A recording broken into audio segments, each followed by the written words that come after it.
السلام نے فرمایا لا تزال طائفۃ من امتی قائمین علی الحق، کہ ایک جماعت قیامت تک حق پر قائم رہے گی تب تک قیامت نہیں آئے۔ ایک روایت میں فرمایا جب تک بیت اللہ موجود رہے گا قیامت نہیں آئے۔ ایک روایت میں آیا کہ ایک بھی اللہ اللہ کہنے والا، اللہ کی طرف بلانے والا موجود ہوا تو قیامت نہیں آئے۔ تو آج دنیا کو کفر کا سب سے بڑا حملہ ہے کہ مسلمان وہ معاملات میں اور معاشرت میں، سیاست اور قضا میں وہ کافروں کے سامنے گھٹنے ٹیک دیں، وہ بے حیائی کو اختیار کر دیں، بے دینی کو اختیار کر دیں، اس رزق حرام کے سود کے نظام کو قبول کر دیں۔ علامہ اقبال نے کہا ہے وہی سازے کہن مغرب کا جمہوری نظام، جس کے پردوں میں نہیں ڈھیرز نوائے کیسری، دیو استبداد جمہوری قبا میں پائے تو سمجھتا ہے یہ آزادی کی ہے نیلم پری،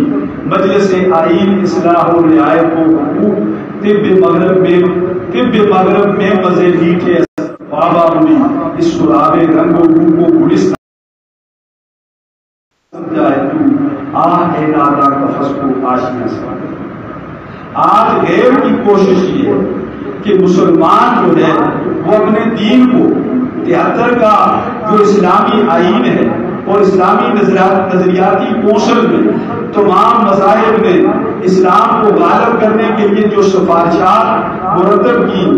حضرت مولانا یوسف بن نوری رحمۃ اللہ علیہ کا جنازہ جو ہے اسی میں سے نکلا، زیر کے ٹیکے لگا لگا کر ان کو مارا گیا، مفتی محمود کو زیر کے ٹیکے لگا لگا کر ان کو سی ایم ایچ میں فوج نے مارا، اور ان کا یہی جو ہے اعلان تھا کہ 73 کے آئین کو بحال کرو اور اسلامی نظریاتی کوشل میں جو اسلامی قانون مرتب ہوا ہے صدر ضیاء کو کہا اس کو نافذ کرو، لیکن وہ کہنے لگا کہ فوج کا اسلام نافذ کروں یا جو ہے دیوبندیوں کا کروں، یعنی فوجی عدالت کے مطابق فیصلہ ہو یا انگریزی عدالت کے مطابق فیصلہ ہو یا پاکستان کا جو قانون ہے اس کے مطابق فیصلہ ہو، کبھی ایسی باتیں کرتا۔ حضرت مولانا یوسف بن نوری رحمۃ اللہ علیہ نے اسلامی نظریات کے امیر تھے، ہمارے عمران خان میں نظریاتی کوشل میں جتنے علماء تھے، مفتی منیب الرحمان سمیل، جتنے بڑے بڑے علماء تھے حق کہنے والے ان کو نکالا،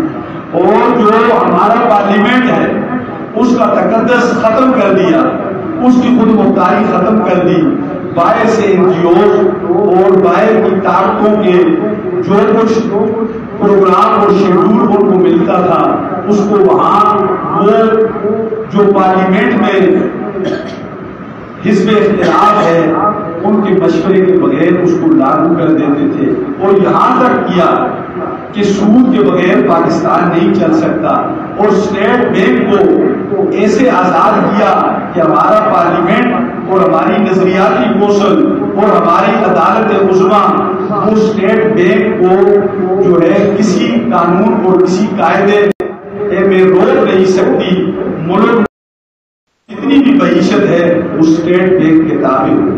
یعنی ان کا مطلب یہ ہے کہ یہ جب حرام کھائیں گے، جب یہ بے حیائی کریں گے تو ان کو خدا چھوڑ دیں، جب خدا چھوڑ دے گا تو اسلام کا کی کشتی جو ہے وہ ڈوب جائے گی، اور اللہ پاک فرماتے ہیں کہ وَإِن تُطِيعُوهُ تَهْتَدُوا، اگر تم نبی کی اطاعت کرو گے تب تم ہدایت یافتہ کہلائے جاؤ گے۔ وَمَا آتَاكُمُ الرَّسُولُ فَخُذُوهُ، جو رسول تمہیں دے اس کو تم لے لو، جس سے منع کرے اس سے باز آ جاؤ۔ اور اللہ پاک فرماتے لَقَدْ كَانَ لَكُمْ فِي رَسُولِ اللَّهِ أُسْوَةٌ حَسَنَةٌ، نبی کی زندگی میں تمہارے لیے بہترین نمونہ کی محمد سے وفا تو نے تو ہم تیرے ہیں، یہ جہاں ہے چیز کیا لوگوں قلم تیرے۔ علامہ اقبال نے کہا کہ یہ فاقہ کش موت سے ڈرتا نہیں ذرا، بس روح محمد اس کے بدل سے۔ آج مسلمان کے اندر جب تک یہ روح موجود ہے کہ ہماری جان تو لگ سکتی ہے،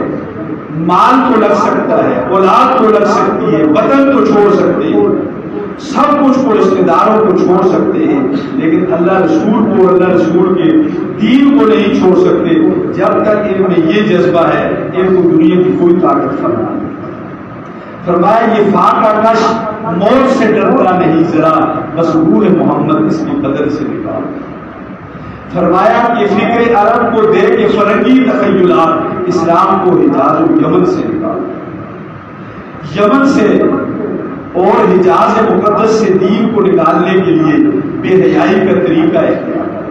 مسلمانوں کو بے حیا بنا دو، ان میں سود اور رشوت اور رزق حرام کو عام کر دو۔ نبی اسلام نے فرمایا مأکلہ حرام و مشربہ حرام فأنا یستجاب۔ ایک آدمی غبار آلود ہے، پراگندہ پھٹے پرانے کپڑے، اللہ کی بارگاہ میں ہاتھ اٹھاتا ہے، یا اللہ یا اللہ، اللہ پاک فرماتے اس کا کھانا حرام، اس کا پینا حرام، اس کا پہننا حرام، ہم اس کی دعا کو کیسے قبول کریں؟ ایک آدمی حرام مال سے روزہ رکھے سیری کرے یا حرام مال سے افطاری کرے تو اس کا روزہ ضائع ہو جاتا ہے، جیسے غیبت سے روزہ ضائع ہو جاتا ہے، بد نظری سے روزہ ضائع ہو جاتا ہے۔ غیروں نے کوشش کی ایسے آلات ایجاد کر دیے جائیں کہ مسلمان قرآن کو چھوڑ دیں۔ نبی نے اور اللہ نے قرآن کو، نبی علیہ السلام نے فرمایا ترکت فیکم امرین ما ان تمسکتم بہما لن تضلوا من بعدی ابدا، کتاب اللہ و سنت۔ میں دو چیزیں چھوڑ کر جا رہا ہوں، ایک اللہ کی کتاب ہے اور ایک میری سنت ہے، تم اس کو مضبوطی سے پکڑو تو کبھی بھی گمراہ نہ ہو۔ آج غیر کی کوشش یہ ہے کہ مسلمان وہ مذہبی رسومات تو ادا کرے لیکن اس کے معاملات اور اس کی معاشرت اور اس کی حیا اور اخلاق اس کا جنازہ نکال دے، یعنی دین دنیا کی تقسیم کر دی جائے۔ حقوق العباد یعنی ہدایہ جو فقہ حنفی کی آخری کتاب ہے، جو 5ویں 6ویں 7ویں درجے میں پڑھائی جاتی ہے، اس کے پہلے 3 حصوں میں، یعنی پہلے حصے میں عبادات کا ذکر ہے، 3 حصوں میں حقوق العباد کا ذکر ہے۔ دین جو ہے وہ زیادہ حقوق العباد ہے، ان کی کوشش یہ ہے کہ یہ جو مسلمان ہیں ان سے حقوق العباد کا جو اللہ رسول کا نظام ہے اس سے ان کو عاری کر دیں۔ اللہ پاک فرماتے ہیں للہ الامر، کہ اللہ کا امر اور اللہ کا قانون، خدا کی زمین پر خدا کا نظام، خدا پرستی، انسان دوستی اور معاشی مساوات۔ حضرت امام شاہ ولی اللہ محدث دہلوی رحمۃ اللہ علیہ فرماتے سارے دین کا خلاصہ۔ ہمارے حضرت مولانا عبید اللہ سندھی جو حضرت مولانا احمد علی لاہوری کے استاد ہیں، وہ فرماتے خدا پرستی کا لازمی نتیجہ انسان دوست، جو خدا پرست انسان دوست نہیں وہ خدا پرستی کے دعوے نہیں۔ ارائیت الذی یکذب بالدین، کیا تو نے اس شخص کو دیکھا جو روز جزا کو جھٹلاتا ہے؟ آدمی کے ذہن میں یہ بات آتی ہے، اللہ پاک فرماتے ہیں اس کو دیکھا ہے جو روز جزا کو جھٹلاتا ہے، تو آدمی کے ذہن میں آتا ہے کہ روز جزا یعنی قیامت کا کون منکر ہے؟ اللہ پاک فرماتے ہیں فذلک الذی یدعو الیتیم، جو یتیموں کو دیکھے دیتا ہے۔ حضرت مولانا عبید اللہ سندھی رحمۃ اللہ علیہ اس کی تفسیر المقام محمود میں کرتے ہیں کہ یتیم اس کو کہتے ہیں وہ نابالغ بچہ یا بچی جس کے ماں باپ فوت ہو، جس معاشرے میں غریب قسم کرسی کی زندگی گزار رہا، 2 وقت کی روٹی کا اس کو فکر لگی ہوئی، اپنے بچوں کو ذبح کر رہا اور جو ہے اس کی عزت نفس مجروح کر دی جائے، عورتیں اپنی جسم کو فروخت کرنا شروع کر دیں، وہ رزق حرام کا وہ نظام اس کو ختم کرنا اور اس کے لیے الہی کلمت اللہ اور دین کی سربلندی اور دین کے احیاء کی محنت کرنا، یہ ہے جو ہے یتیم کا سہارا بننا۔ غریب نادار، ہمارے فرمایا غریب ہے قبر کا اگلا ہوا مردہ جس کا کفن ابھی زیر زمین، یعنی آج 70% طبقہ وہ بنیادی حقوق سے محروم کر دیا گیا، جس کی لاٹھی اس کی بھینس سرمایہ دار صنعتکار جاگیردار، وہ جو ہے مسدس نکون فوج کے جرنیل، سیول بیوروکریٹ، اور جو ہے یہ ہمارے مختلف پارٹیوں کے سرمایہ دار جو ہے مہرے بدل بدل کر اسی فرنگی کے نظام کو، انگریز کے سود اور حرام اور یہ جو گٹر ہے گندا، اس کو زندہ کرنا چاہتے ہیں۔ تو قرآن جو ہے وہ ہمیں یہ تعلیم دیتا ہے کہ تم نے عدالت میں بھی، سیاست میں بھی، قضاء میں بھی، تو اللہ پاک نے ہمیں نجات دی۔ 4 سال لوگ جو ہے وہ آگے بڑھتے رہے، سسکیاں بڑھتے رہے اور ان کو ایسا نچوڑا گیا اور مہنگائی اتنی زیادہ کی گئی، 4 سال میں دگنا سے بلکہ 3 گنا تک اللہ پاک نے ان سے نجات دی۔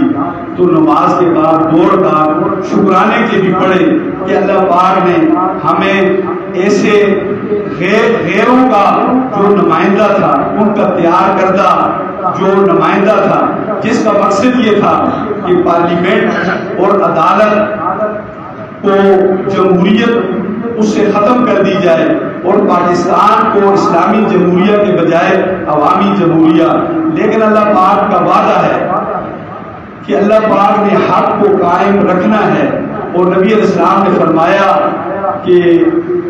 سب سے بڑا جہاد ظالم کے سامنے کلمہ حق کہنا ہے۔ اور نبی اسلام نے فرمایا کانت بنو اسرائیل تسوسهم الانبیاء، بنی اسرائیل کے نبی سیاست کیا کرتے تھے، کلما ہلاک نبی خلفہ نبی انا خاتم النبیین لا نبی بعد، میں آخری نبی ہوں۔ نبی اسلام نے فرمایا ان اللہ یبعث علی رأس کل مئۃ سنۃ من یجدد الدین، ہر 100 سال بعد اللہ پاک مجدد بھیجتے ہیں۔ حضرت امام شاہ ولی اللہ محدث دہلوی فرماتے ہیں مجھے اللہ پاک نے 700 سال کے لیے مجدد بنا کر بھیجا، اور میں اسلامی معیشت کو، اسلامی سیاست کو، اسلامی اقتصادیات کو ازالت الخفا اور حجت اللہ البالغہ میں، قرآن حدیث کی روشنی میں اس کی جزیات کو صحابہ کی زندگی سے امت کے سامنے رکھنا چاہتا ہوں۔ فرنگی انگریز جب 17ویں صدی کے شروع میں داخل ہوا تو اس نے سیاسی طور پر اور معاشی طور پر بر عظیم پاک و ہند کو لوٹا۔ انگریز مورخ لکھتا ہے ہم نے دریائے گنگا کو چوس کر دریائے ٹیمز میں نچوڑ دیا، یہاں کی دولت کا رخ ہم نے برطانیہ کی طرف کر دیا۔ آج بھی وہ طالبان جو 30 سال سے جہاد کرتے کرتے آج بھی امریکہ کہتا ہے کہ اس کی مختلف جو ولایتوں اور صوبے ہیں ان میں جو ذخائر ہیں، معدنیات ہیں، ان کو میں کسی کو نہیں دوں گا، میں اس پر حملہ کروں گا۔ لیکن یہ اس کی بھول ہے، اس کو معلوم ہو گیا کہ وہ جتنی کوشش کرے پاکستان میں، بر عظیم پاک و ہند میں خانقاہ، مدارس، مساجد، تبلیغ اور جو ہے علماء کرام کی الہی کلمت اللہ کے لیے جدوجہد اور کوشش، اس سے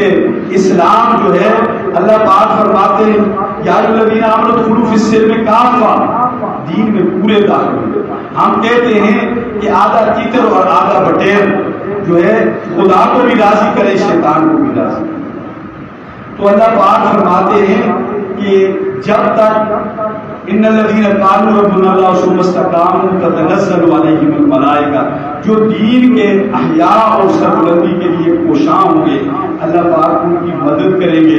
لا تزال طائفۃ من امتی قائمین علی الحق، تو جمعیت علماء اسلام جو ہے وہ پورے دین کو غالب کرنے کے لیے کوشاں ہے۔ اور اللہ پاک نے 4 سال کے جہاد کے بعد عدم تشدد کی پالیسی میں جہاد کرتے ہوئے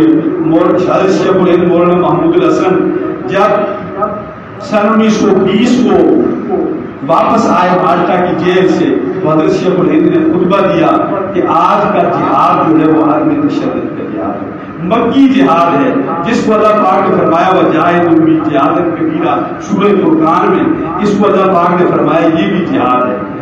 تو کلمہ حق جو ہے زبان سے کہنا اور جو ہے ڈکٹیٹر فرد واحد کی آمریت کو ختم کرنا اور جو ہے فرنگی کی غلامی سے قوم کو نکالنا تاکہ ہماری عبادات بھی اللہ کے ہاں قابل قبول ہوں، تو اللہ پاک ہمیں جو ہے نیکی کرنے کی اور نیکی کو بچانے کی بھی توفیق نصیب فرمائے. یہ روزے کا فلسفہ ہے، اور زیادہ سے زیادہ ذکر، تلاوت، دعا، استغفار اور صدقہ خیرات اور دوسروں کے متعلق جو ہے حسن ظن رکھنے کی. ظن المؤمنین خیر. فرمایا سب سے ایک صحابی کو نبی اسلام نے فرمایا جنتی ہے، اور صحابہ اس کی تحقیق میں لگے کہ ہم اس کے اعمال دیکھیں. تو وہ ایک صحابی نے اس کو اپنے گھر میں مہمان بنایا، اور وہ جو ہے نماز پڑھی عشاء کی، فوراً سو گیا. تہجد بھی نہیں پڑھی، صبح کی نماز کے لیے اٹھا. 3 دن مہمان رہا. اس نے کوئی بڑی لمبی چوڑی عبادات کی.